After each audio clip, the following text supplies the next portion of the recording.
Hello friends, मैं मिथिलेश कुमार आपका स्वागत करता हूं। तो हम लोग स्टडी कर रहे हैं ट्रैक्शन सिस्टम। तो इससे पहले हम लोगों ने लेआउट देख लिया था ट्रैक्शन सिस्टम का। अब हम लोग देखेंगे कि जो ट्रैक्शन सब स्टेशन है, ठीक है। तो ट्रैक्शन सब स्टेशन का लेआउट ऑलरेडी हम लोगों ने देख लिया था। अब हम लोग देखेंगे कि ट्रैक्शन सब स्टेशन में कौन कौन से इक्विपमेंट यूज होते हैं और किनका क्या क्या काम है। क्लियर। तो बहुत सारे जो ट्रैक्शन सब स्टेशन के अंदर छोटे छोटे या बड़े बड़े जो भी इक्विपमेंट हैं उसको हम लोग वन बाई वन करके यहाँ पे स्टडी कर लेंगे, ठीक है। उससे आपको पता चल जाएगा कि इतने सारे इक्विपमेंट जो है हमारे सब स्टेशन के अंदर यूज होते हैं और किसका क्या क्या काम है। क्लियर। तो देखिए यहाँ पे जो पहला जो इक्विपमेंट है उसको हम लोग बोलते हैं ट्रैक्शन ट्रांसफार्मर। इसके बारे में हम लोग देखेंगे। इसके बाद हम लोग देखेंगे सर्किट ब्रेकर के बारे में। क्लियर। इसके बाद हम लोग देखेंगे इंटरप्टर के बारे में। आपका जो बस बार सिस्टम क्या होता है भी हम लोग देखेंगे। दो there are use two types of bus, one is main bar bus, another one is transfer bus. Clear. फिर हम लोग देखेंगे करंट ट्रांसफार्मर, ठीक है। पोटेंशियल ट्रांसफार्मर किस काम आता है। फिर हम लोग देखेंगे बस कपलर। क्लियर। फिर हम लोग देखेंगे एलए के बारे में जिसको हम लोग लाइटिंग अरेस्टर बोलते हैं, ठीक है। Then again circuit breaker repeat होगा, कोई बात नहीं है। सर्किट ब्रेकर के बारे में, इंसुलेटर के बारे में हम लोग देखेंगे कि इंसुलेटर क्या चीज़ होता है। आइसोलेटर या इंटरप्टर, ठीक है, मिलता जुलता है। इसके बाद हम लोग देखेंगे कि रिलेज क्या होता है। क्लियर। इसके बाद हम लोग देखेंगे स्विच यार्ड। क्लियर। और देन हम लोग देखेंगे फीडर्स के बारे में। क्लियर। ये ऑलरेडी बहुत सारा चीज़ आपने स्विच गियर एंड प्रोटेक्शन का जो पार्ट है उसमें आप लोगों ने पढ़ा होगा, और पावर सिस्टम में आप लोगों ने फीडर भी पढ़ा होगा। क्लियर। तो स्विच गियर एंड प्रोटेक्शन में जैसे relay, circuit breaker, into isolator, insulator, ये सब हम लोग चीज़ें ऑलरेडी स्टडी करते हैं। लेकिन यहाँ भी हम लोग कि ज़्यादा डीप में नहीं जाएंगे, लेकिन इनके बारे में स्टडी करेंगे कि ये इक्विपमेंट है जो हमारे आपके सर्किट ब्रेकर के अंदर क्या हो रहा है, सॉरी, ये आपका ट्रैक्शन सब स्टेशन के अंदर यूज हो रहा है। और वन बाई वन करके हम लोग इन सारे चीज़ों के बारे में हम लोग स्टडी करेंगे। तो देखते हैं हम वन बाई वन करके सब। आगे देखिए, इसमें पहला जो है वो है आपका ट्रैक्शन ट्रांसफार्मर। क्लियर। सबसे पहले हम लोग बात करें तो ट्रांसफार्मर मशीन का एक इम्पोर्टेंट जो टॉपिक है, ठीक है, कि there are various type of transformer. बहुत तरीके के ट्रांसफार्मर होते हैं according to construction, according to core, ठीक है, step up step down, core type, shell type, single phase, three phase. लेकिन अपने को उतना डीप में नहीं जाना है। अपने को यहाँ पे स्टडी करना है कि सिंपल जो ट्रैक्शन सिस्टम में ट्रांसफार्मर यूज हो रहा है। तो सबसे हम लोग पहले देखते हैं कि अपन जो सप्लाई इनकमिंग लेते हैं वो या तो वो 220 kV होता है या 132 kV होता है। उसको स्टेप डाउन करके अपने को 25 kV पे लेके आना है, ठीक है। और देन उसी 25 kV को हम लोग आगे क्या करते हैं, सप्लाई करते हैं। क्लियर। तो इसलिए हम लोग यहाँ पे क्या करते हैं, ट्रैक्शन ट्रांसफार्मर यूज करते हैं, वो भी step down, not step up. कि विदाउट स्टेप डाउन ट्रांसफार्मर हम लोग क्या करेंगे कि जो अपना हाई वोल्टेज है, ठीक है, जो आपका एक 220 kV का है या 132 kV का है, कि जो कि बस बार सिस्टम में हम लोग क्या करते हैं कि कनेक्टेड होता है, ठीक है। और देन हम लोग उसको क्या करते हैं कि ट्रैक्शन सिस्टम में अपने को यूज कर रहे हैं तो इतना हाई वोल्टेज हम लोग यूज नहीं कर सकते हैं। तो देन वहाँ पे हम लोग क्या करते हैं कि दो ट्रांसफार्मर यूज करते हैं। एक तो आपका मेन ट्रांसफार्मर होता है, दूसरा आपका स्टैंड पे में होता है। तो उस ट्रांसफार्मर का मेन काम ही यही है कि उस हाई वोल्टेज को लो वोल्टेज में कन्वर्ट कर देना। कहाँ तक, 25 kV तक, ठीक है। तो सीधी सी बात यहाँ से देखने से पता चल रहा है कि यहाँ पर जो ट्रांसफार्मर यूज हो रहा है वो सब, ठीक है, वो स्टेप डाउन हो रहा है। क्योंकि वो क्या कर रहा है, 132 kV के वोल्टेज को स्टेप डाउन करके 25 kV तक लेके आता है, ठीक है। मतलब हाई वोल्टेज को ये लो वोल्टेज में क्या कर रहा है, कन्वर्ट कर रहा है, ठीक है। तो ये किस तरीके का ट्रांसफार्मर होगा, ये ट्रांसफार्मर होगा का स्टेप डाउन ट्रांसफार्मर होगा, ठीक है। ऐसे अगर हम लोग बात करें तो इसमें बहुत बृहद चीज़ें हैं, लेकिन अपने को उतनी डिटेल में नहीं जानी है। अपने को छोटा सा चीज़ देखना है, क्योंकि मशीन में ऑलरेडी जब भी आप पढ़ोगे तो ट्रांसफार्मर के बारे में बहुत ब्रीफ में आपको पढ़ने को मिलेगा, ठीक है। अपने को बहुत ज़्यादा ब्रीफ में नहीं जाना, बस अपने को देखना है कि कौन कौन से इक्विपमेंट कंपोनेंट जो है ट्रैक्शन सिस्टम के अंदर यूज हो रहे हैं, ठीक है।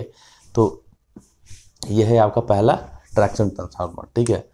देखिए यहाँ पे, the traction transformer are required to step down the high supply voltage of main grid to 25 kV, ठीक है। तो इसका मेन काम ही है कि हाई वोल्टेज को आपको स्टेप डाउन करके 25 kV की सप्लाई देना, ठीक है। 232 kV या 220 kV या 120 kV, ठीक है। इनको स्टेप डाउन करके कहाँ तक अपने को ट्रैक्शन सिस्टम में सप्लाई देगा, 25 kV पे, ठीक है। तो इस तरीके का जो ट्रांसफार्मर ट्रैक्शन सिस्टम में यूज होगा वह स्टेप डाउन ट्रांसफार्मर यूज होगा, जिसका मेन काम ही है कि 220 kV 132 kV को स्टेप डाउन करके 20 kV में कन्वर्ट करना, देन उसको जो आपका ट्रैक्शन सिस्टम के लिए आपको क्या करना, भेजना, जहाँ पे हम लोग इसको यूज करेंगे। क्लियर। आगे देखिए, the traction transformer are specially design, जो आपका ट्रांसफार्मर जो है उसको स्पेशली डिज़ाइन किया जाता है, इसलिए उसका नाम दिया गया है ट्रैक्शन ट्रांसफार्मर। ठीक है, so that they can withstand severe operating condition. ठीक है, सीवियर का मतलब होता है गंभीर। ठीक है, इस तरीके से इसको डिज़ाइन किया जाता है कि ये गंभीर ऑपरेटिंग कंडीशन को भी क्या कहते हैं, विथस्टैंड करने की कैपेसिटी रखता है, सहने की क्षमता रखता है। ठीक है, ऐसा नहीं कि थोड़ा सा भी कुछ चेंजेस हुआ और ये क्या क्या हो गया कि इसमें किसी भी तरीके के क्या हो गया कि खराबी हो गई या फॉल्टेड हो गया। ठीक है, तो गंभीर ऑपरेटिंग कंडीशन को भी ये सहने की क्षमता रखता है। किस तरीके का ट्रैक्शन ट्रांसफार्मर को डिज़ाइन किया जाता है हमारा, कि ट्रैक्शन ट्रांसफार्मर को इस तरीके से डिज़ाइन किया जाता है कि ये गंभीर ऑपरेटिंग कंडीशन को भी, सीवियर ऑपरेटिंग कंडीशन को भी सहने की क्षमता रखता है। ठीक है, कि एक लिमिट तक हम इसको क्या करेंगे, अपन सह लेंगे। ठीक है, अगर शॉर्ट टाइम के लिए कुछ प्रॉब्लम होता है ऐसा, तो ऐसा नहीं है कि ये ब्रेक हो जाएगा। ठीक है, कुछ टाइम के बाद हो सकता है कि कंडीशन नॉर्मल हो जाए। ठीक है, तो जब इसकी विथ स्टैंडिंग कैपेसिटी अच्छी नहीं होगी तो ये क्या होगा, शॉर्ट ड्यूरेशन में भी क्या होगा कि फॉल्टेड हो जाएगा, ब्रेक हो जाएगा। क्लियर। तो ट्रैक्शन ट्रांसफार्मर को इस तरीके से डिज़ाइन किया जाता है कि इसको विथ स्टैंड ऑपरेटिंग कंडीशन अच्छी होती है। क्लियर। सीवियर का मतलब होता है गंभीर। ठीक है, and have large short time peak capacity. ठीक है, और इसको भी ध्यान में रखना है कि अगर आपको पूछा जाए कि ट्रैक्शन ट्रांसफार्मर का जो शॉर्ट टाइम पीक कैपेसिटी होता है वो कैसा होता है, लार्ज होता है या स्मॉल होता है, यहाँ से आपका एक ऑब्जेक्टिव क्वेश्चन सॉल्व हो सकता है। ठीक है, तो अपने को ध्यान में रखना है कि जो ट्रैक्शन ट्रांसफार्मर का जो शॉर्ट टाइम पीक कैपेसिटी होता है वो क्या होता है, वो लार्ज होता है। इसके द्वारा भी हम लोग क्या करते हैं कि जो अपना ट्रांसफार्मर है ना उसको सेफ कंडीशन में हम लोग रखते हैं। ठीक है, तो आप हमेशा यहाँ से ध्यान रखें कि शॉर्ट टाइम पीक कैपेसिटी के बारे में पूछा जाएगा कि इसकी वैल्यू लार्ज होती है, स्मॉल होती है, क्या होती है। तो हमेशा ध्यान रखना कि ट्रैक्शन ट्रांसफार्मर का जो पीक टाइम कैपेसिटी होती है, ठीक है, शॉर्ट टाइम पीक कैपेसिटी, उसकी वैल्यू क्या होती है, लार्ज होती है। क्लियर। आगे देखिए, this transformer are design to have large percentage of impedance in order to limit the effect of short circuit। ठीक है, कि जो हम लोग जब ट्रैक्शन ट्रांसफार्मर का डिज़ाइन करते हैं तो उसमें हम लोग हमेशा कोशिश करते हैं, जेड बराबर क्या होता है, वी अपॉन में आई। जेड आपका क्या है, इम्पिडेंस है, वी क्या है आपका वोल्टेज है, और आई क्या है आपका करंट है। ठीक है, तो हमेशा अगर हम लोग यहाँ से आई की वैल्यू कैलकुलेट करें तो आई बराबर होगा वी अपॉन में जेड। तो हम लोग कोशिश करते हैं कि जो इम्पिडेंस की वैल्यू वो काफ़ी ज़्यादा हाई रखें।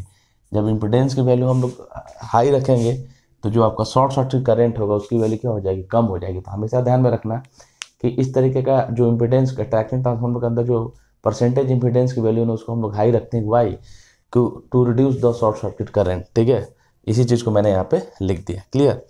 ये तो हम लोग देखे थे कि the rating of transformer is 10 या 12.5 MVA। ठीक है, कि जो ट्रैक्शन ट्रांसफार्मर की जो रेटिंग होती है या तो 10 या 12.5 MVA होती है। ठीक है, ये भी एक ऑब्जेक्टिव क्वेश्चन है और अपने को अब दिमाग में रट जाना चाहिए। क्लियर। आगे देखिए, the winding of traction transformer are design with class A insulation. यहाँ से भी एक ऑब्जेक्टिव सॉल्व हो सकता है कि जो ट्रैक्शन ट्रांसफार्मर का जो वाइंडिंग डिज़ाइन किया जाता है उसका इंसुलेशन जो है, ठीक है, किस मटेरियल का बना हुआ रहता है। तो यहाँ पे ध्यान रखिए, उसको हम लोग बोलते हैं क्लास ए इंसुलेशन। ठीक है, इंसुलेशन में आप देखोगे, लेकिन अपने को ध्यान में रखना है कि जो ट्रैक्शन ट्रांसफार्मर का जो वाइंडिंग है उसमें किस तरीके का इंसुलेशन यूज किया जाता है, तो उसमें क्लास ए इंसुलेशन क्या होता है, यूज किया जाता है। ठीक है, अपने को ध्यान में रखना है, यहाँ से ऑब्जेक्टिव क्वेश्चन भी सॉल्व हो सकता है। आगे हम लोग देखते हैं सर्किट ब्रेकर। आगे देखिए, यह है आपका circuit breaker. Clear, circuit breaker. तो हमेशा ध्यान रखिए कि सर्किट ब्रेकर, इसके नाम से ही आपको क्लियर हो जाना चाहिए कि ये दो पार्ट में डिवाइडेड है, सर्किट एंड ब्रेकर।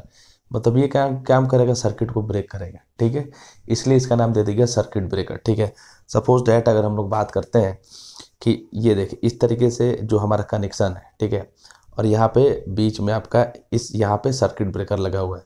तो उसका मेन काम क्या है कि जैसे ही फॉल्ट को डिटेक्ट करता है, ठीक है, और ये रिले द्वारा ऑपरेटेड होता है कि रिले के द्वारा एक सिग्नल आता है, ठीक है, और देन आपका रिले जैसे ही एक सिग्नल पास करेगा सर्किट ब्रेकर को, ठीक है, सर्किट ब्रेकर क्या हो जाएगा, ब्रेक हो जाएगा, ठीक। उससे पहले हम लोग देख लेंगे, देखिए यहाँ पे ये दो कॉन्टैक्ट है। एक जो सर्किट ब्रेकर का कॉन्टैक्ट होता है ना, एक तो फिक्स होता है, ये वाला पार्ट फिक्स हो गया, और एक पार्ट क्या होगा, मूविंग होता है, ठीक है, मूविंग होता है। तो जैसे ही अपना फॉल्ट हो जाएगा, ये क्या होगा, अपना सर्किट ब्रेक हो जाएगा, ठीक है। तो जब ब्रेक हो जाएगा तो जो आपका आगे सप्लाई है वो जाना बंद हो जाएगा, तो आगे का जो भी सिस्टम है वो आपका बच जाएगा, ठीक है, मतलब सप्लाई अपने। और जैसे ही आपका नॉर्मल कंडीशन होगा, ये सर्किट मेक हो जाएगा इस तरीके से, ठीक है। तो इसका ये जो पार्ट है, ये पार्ट क्या है, बिल्कुल फिक्स है, और एक पार्ट क्या है, मूविंग है, ठीक है। तो हमेशा ध्यान रखिए कि सर्किट ब्रेकर के अंदर दो कॉन्टैक्ट होते हैं, एक तो आपका एक कॉन्टैक्ट फिक्स होता है, दूसरा पार्ट मूविंग होता है। और जैसे ही सर्किट ब्रेक कोई भी सिस्टम में फॉल्ट आता है, सर्किट क्या करेगा कि सर्किट को ट्रिप कर देगा, ब्रेक कर देगा, जिससे आगे जो सप्लाई है वो जानी बंद हो जाएगी, और हम अपने सिस्टम को बचा सकते हैं, ठीक है। भले वो ट्रांसफॉर्म कोई भी इक्विपमेंट हो, ठीक है, उसके द्वारा हम लोग क्या करते हैं कि सर्किट ब्रेकर का यूज करके अपन उस पूरे इक्विपमेंट को सुरक्षा देते हैं, ठीक है। देख लीजिए इसमें, इन electric traction system electric traction system के अंदर for each single unit sub station, ठीक है, कि हर एक ट्रैक्शन सिस्टम के अंदर, ठीक है, for each single unit sub station, देखिए अब कितने तरीके, कितना सर्किट ब्रेकर यूज हो रहा है अपने को ध्यान में रखना है। Each single unit substation, हर एक सिंगल यूनिट सब स्टेशन के अंदर there are 4 line circuit breaker, ठीक है, 4 तो आपका लाइन सर्किट ब्रेकर यूज होगा, ठीक है, 4 line circuit breaker and 1 transformer circuit breaker, ठीक है। कोई पूछे कि जो आपका ट्रैक्शन सिस्टम में कि जो आपका लाइन के लिए कितना सर्किट ब्रेकर यूज हो रहा है, तो लाइन के लिए 4 सर्किट ब्रेकर यूज हो रहा है, और ट्रांसफार्मर के लिए कितना, 1 सर्किट ब्रेकर यूज हो रहा है, ठीक है। अब ये मत बोलना कि सर ट्रांसफार्मर तो 2 यूज हो रहा है, ठीक है, लेकिन एक टाइम पे एक ही ऑपरेटिंग होता है, दो ट्रांसफार्मर हो गया ना, तो 2 सर्किट ब्रेकर यूज होगा, ठीक है। तो यहाँ पे स्पेशली लाइन के लिए क्या होगा, 4 सर्किट ब्रेकर यूज होगा, एक ट्रांसफार्मर के लिए 1 सर्किट ब्रेकर क्या होगा, ये यूज होगा। क्लियर, इसको अपने को ध्यान में रखने की जरूरत है। क्लियर, आगे, the line circuit breaker trip, जो आपका लाइन के अंदर सर्किट ब्रेकर हो जाए वो ट्रिप हो जाएगा, किस केस में, in case of fault in the overhead equipment and the traction circuit breaker trip on the occurrence of internal fault in traction transformer, ठीक है। कि मतलब देखिए 4 सर्किट ब्रेकर यूज हो रहा है लाइन के लिए, और 1 सर्किट ब्रेकर यूज हो रहा है आपका ट्रांसफार्मर के लिए। तो जैसे ही आपका ओवरहेड लाइन में कोई फॉल्ट होगा, तो जो आपका लाइन सर्किट ब्रेकर है वो ट्रिप कर दे हो जाएगा, या इन केस अगर ट्रैक्शन ट्रांसफार्मर के अंदर कोई आपका फॉल्ट होगा, तो जो आपका वहाँ पे जो ट्रैक्शन ट्रांसफार्मर के पास में जो आपका सर्किट ब्रेकर यूज हो रहा है वो क्या हो जाएगा, वो ट्रिप हो जाएगा। उस चीज़ को लिख दिया मैंने, the line circuit breaker trip, जो आपका जो लाइन सर्किट ब्रेकर है वो ट्रिप हो जाएगा, उस सर्किट को ब्रेक कर देगा in case of fault in the overhead equipment, ठीक है। अगर मेरा ओवरहेड इक्विपमेंट में किसी भी तरीके का फॉल्ट होता है, तो जो ट्रांसमिशन लाइन के लिए जो हम लोग सर्किट ब्रेकर यूज कर रहे हैं वो आपका ट्रिप हो जाएगा। And the traction circuit breaker trip, ठीक है, और ट्रैक्शन सर्किट ब्रेकर ट्रिप हो जाएगा on the occurrence of internal fault on traction transformer. Traction transformer के अंदर किसी भी तरीके का इंटरनल फॉल्ट होता है, तो उस टाइम पे आपका क्या होगा कि आपका जो सर्किट ब्रेकर है वो भी आपका क्या हो जाएगा, ट्रिप हो जाएगा। And the traction circuit breaker, जो आपका ट्रैक्शन सर्किट ब्रेकर है, ट्रिप हो जाएगा जब ट्रांसफार्मर के अंदर ट्रैक्शन ट्रांसफार्मर के अंदर इंटरनल फॉल्ट होगा, ठीक है। तो उस टाइम पे क्या हो जाएगा, ये सर्किट ब्रेकर ब्रेक हो जाएगा। क्लियर, आगे, the circuit breaker used in the traction substation are of minimum oil circuit breaker type. यहाँ से एक ऑब्जेक्टिव क्वेश्चन सॉल्व होगा कि किस तरीके का जो ट्रैक्शन सर्किट ब्रेकर यूज हो रहा है ट्रैक्शन ट्रांसफार्मर मतलब ट्रैक्शन सब स्टेशन के अंदर, ठीक है। यहाँ से क्वेश्चन पूछा जा सकता है कि ट्रैक्शन सब स्टेशन में किस तरीके का सर्किट ब्रेकर यूज हो रहा है। तो यहाँ पे जो यूज हो रहा है वो हो रहा है minimum oil type circuit breaker, ठीक है। Minimum oil type circuit breaker आपका यूज होता है ट्रैक्शन सब स्टेशन के अंदर, अपने को ध्यान में रखना है। और यहाँ से एक ऑब्जेक्टिव क्वेश्चन आपका सॉल्व हो जाएगा कि minimum oil type circuit breaker use हो रहा है ट्रैक्शन सब स्टेशन के अंदर। क्लियर, एंड रेटिंग, इसकी जो रेटिंग दे रखी है 75 ampere at 25 kV and rupturing capacity of 5 MVA, ठीक है। तो ये भी अपने को इसकी रेटिंग ध्यान में रखनी है कि ठीक है, इसकी रेटिंग कितनी होती है, करंट रेटिंग है 25 एम्पियर, ठीक है, वोल्टेज रेटिंग है 25 kV एंड इसकी रैप्चरिंग कैपेसिटी है वो कितनी होती है 500 MVA होती है। तो इसको आपको ध्यान में रखने की ज़रूरत है। यहाँ से भी आपका एक ऑब्जेक्टिव क्वेश्चन सॉल्व हो जाएगा। आगे देखिए last point, the circuit breaker can be operated electrically by local push button और बाय रिमोट कंट्रोल, ठीक है। यहाँ से बताया जा रहा है कि किस तरीके से हम लोग सर्किट ब्रेकर का यूज कर सकते हैं, ठीक है। इलेक्ट्रिकली कोई बटन को दबाया तो आपका सिस्टम क्या हो जाएगा, ऑपरेट हो जाएगा, या रिमोट कंट्रोल के द्वारा भी ऑपरेट होता है, ठीक है, या ऑटोमेटिक भी होता है। ऑटोमेटिक इसलिए होता है कि उसमें रिलेइंग सिस्टम का यूज होता है। रिले का मेन काम क्या है, सिस्टम को ऑब्जर्व करना, ठीक है, और एक ट्रिपिंग सिग्नल पास करना सर्किट ब्रेकर को। जैसे ही वो ट्रिपिंग सिग्नल अपने सर्किट ब्रेकर को मिलता है तो सर्किट ब्रेकर वहाँ पे क्या हो जाता है, वो ट्रिप हो जाता है। आगे हम लोग देखते हैं इंटरप्टर्स के बारे में, वो क्या होता है। आगे देखिए इंटरप्टर्स के बारे में, ठीक है, देखिए आपका इंटरप्टर है, ठीक है। आगे देखिए इंटरप्टर्स के बारे में, ठीक है, और इसका स्क्रीनशॉट ले लीजिए। इसके बारे में 1 करके हम लोग क्या करते हैं, डिस्कस करते हैं कि ये जो है आपका इंटरप्टर है, ठीक है। ये है जो आपका इंटरप्टर, एग्जाम में इसी तरीके से आपको क्या करना है, लिखना है, ठीक है। तो इंटरप्टर भी क्या है कि हमारा एक ट्रैक्शन सब स्टेशन का एक क्या है, एक पार्ट है, ठीक है, और इसका भी यूज है क्योंकि छोटा छोटा इक्विपमेंट मिलके ही एक बड़े सिस्टम का निर्माण करता है, ठीक है। कोई सिस्टम को चला रहा है, कुछ सिस्टम को सुरक्षित करने के लिए यूज किया जा रहा है, कोई किसी उस सिस्टम को आइसोलेट करने के लिए यूज हो रहा है जब मेरा नॉर्मल कंडीशन हो या जब मेरा एबनॉर्मल कंडीशन हो या मेरा फॉल्टी कंडीशन हो, ठीक है। तो इस तरीके से बहुत सारे इक्विपमेंट अपने सब स्टेशन में यूज होते हैं और उनको सबका यूज करके हम लोग क्या करते हैं, ट्रैक्शन सब स्टेशन का हम लोग क्या करते हैं, निर्माण करते हैं, ठीक है। इंटरप्टर देख लीजिए, an interrupter is nothing, interrupter is nothing, कुछ नहीं है, ठीक है। इंटरप्टर कुछ नहीं है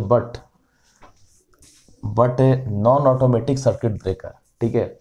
कि इंटरप्टर क्या है कि नॉन ऑटोमेटिक सर्किट ब्रेकर है। सर्किट ब्रेकर तो क्या होता है, ऑटोमेटिक होता है, ठीक है। रिलेइंग सिस्टम के साथ में यूज होता है कि रिले एक ट्रिपिंग सिग्नल पास करेगा सर्किट ब्रेकर को और सर्किट ब्रेकर क्या हो जाए, ट्रिप हो जाएगा, ठीक है। लेकिन ये भी एक सर्किट ब्रेकर की तरह वर्क करेगा बट ये ऑटोमेटिक नहीं है, या नॉन ऑटोमेटिक है, ठीक है। नॉन ऑटोमेटिक आपका सर्किट ब्रेकर है, ठीक है। कोई चीज़ होता है मैनुअली ऑपरेट होता है, ठीक है, कोई ऑटोमेटिक ऑपरेट होता है, क्लियर। तो इस तरीके से ये नॉन ऑटोमेटिक क्या है, सर्किट ब्रेकर है। इसका भी मेन काम क्या है, सर्किट को ट्रिप करना या ब्रेक करना, clear. Interrupters are not provided with protective relay. देखो यहाँ पे पहली बात आ गया कि ये एक सर्किट ब्रेकर है लेकिन नॉन ऑटोमेटिक सर्किट ब्रेकर है। जब नॉन ऑटोमेटिक सर्किट ब्रेकर है तो रिले कहाँ से यूज होगा, रिले आपका ऑटोमेटिक सर्किट ब्रेकर में यूज होता है क्योंकि रिले आपको सर्किट ब्रेकर के साथ कनेक्टेड होता है और वही रिले आपका क्या करेगा, एक ट्रिपिंग सिग्नल पास करता है जिससे आपका सर्किट ब्रेकर क्या हो जाएगा, ब्रेक हो जाएगा। जब ये नॉन ऑटोमेटिक सर्किट ब्रेकर है तो इसमें कोई भी रिलेइंग सिस्टम यूज नहीं होगा, उस चीज़ को लिख दिया गया। Interrupters are not provided protective relay to enable them to operate automatically in case of occurrence of fault in traction supply system, ठीक है। तो मतलब रिले का इतना बड़ा योगदान है कि जो फॉल्ट को खुद ही डिटेक्ट करता है। अगर पावर सिस्टम में कहीं भी अगर अपना फॉल्ट होता है तो खुद ही फॉल्ट को डिटेक्ट करके एक ट्रिपिंग सिग्नल पास करता है सर्किट ब्रेकर को, देन सर्किट ब्रेकर क्या हो जाएगा, ट्रिप हो जाता है। तो ये एक नॉन ऑटोमेटिक सर्किट ब्रेकर है जिसमें रिलेइंग सिस्टम का यूज नहीं होगा, क्लियर।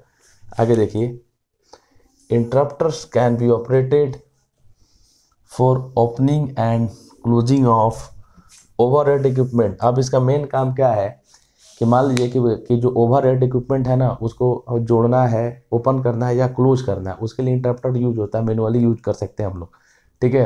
कि जो ओवरहेड इक्विपमेंट है ना, जैसे आपने जंपर देखा होगा, ठीक है, कि अपन क्या करते हैं कि अगर कहीं एरिया में काम चल रहा है तो उसको हटा देते हैं, जैसे ही अगर अपने को जंपर को कनेक्ट कर देते हैं, ठीक है, तो आपकी सप्लाई कनेक्ट हो जाती है, तो मैनुअली हम लोग उसको क्या करते हैं, ऑपरेट करा देते हैं, क्लियर। तो उसी तरीके से interrupter can be operated for opening and closing of overhead equipment. इसका मेन काम क्या है कि ओवरहेड इक्विपमेंट को आपको ओपन करने और क्लोज करने के काम में हम लोग इसको लेते हैं, clear. By remote control from the remote control system.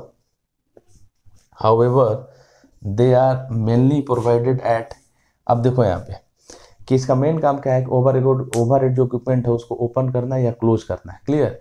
अब देखिए यहाँ से पूछा जा सकता है कि इसका यूज कहाँ कहाँ पे होता है, कहाँ कहाँ पे होता है। ठीक है, तो स्पेशली हम लोग जो इसको जहाँ पे यूज करते हैं वो आता है आपका फीडिंग सब सेक्शनाइज post and paralleling post.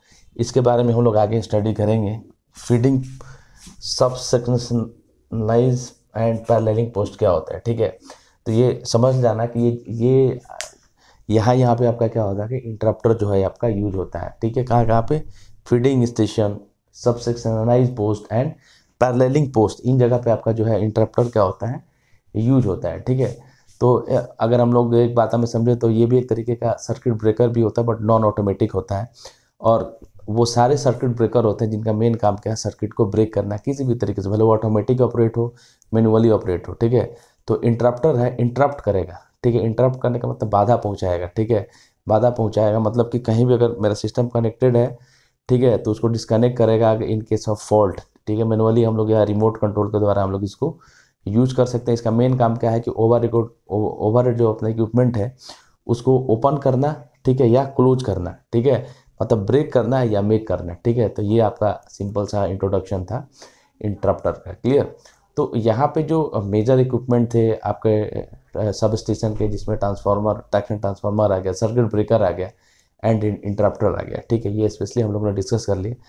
Remaining जो भी पॉइंट्स बच रहे हैं उसको हम लोग नेक्स्ट वीडियो में कवर करेंगे। ठीक है, तब तक के लिए थैंक यू।